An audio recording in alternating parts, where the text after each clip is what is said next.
Hey everybody, just wanted to come in and give a quick update on our face shield progress with our 3D printers. We currently got, I don't know, probably around 30 made so far since Sunday. We would have had a lot more, but we ran really low on filament and we had trouble getting some for a bit. We normally order from Amazon and they're not shipping those right now.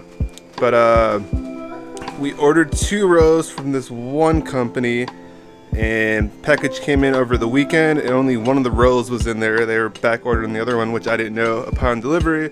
The weird thing is the hole in the spool was smaller than our spool holder, so I had to get a little creative to make it work. But yeah, this has been the workhorse for these face shield pieces. This has been working non-stop. But we just got in 3 rows of filament from Matter Hackers. This one just got loaded up. This is working on its first with the yellow print. And then down here, same thing with yellow. And we have one more backup spool. I'm gonna figure out how to get some more soon.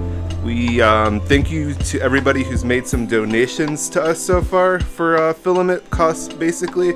We are going to be ordering a lot more soon. I heard Micro Center here in the city has some in the store, so I might brave it and go out there. But until then, our 3 printers will be working non-stop and we'll be making our first donation this weekend.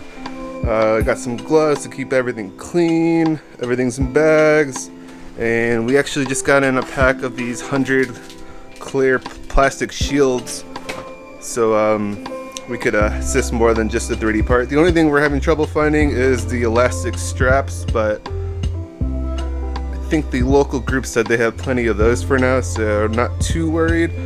But yeah, a lot more coming. Cheers.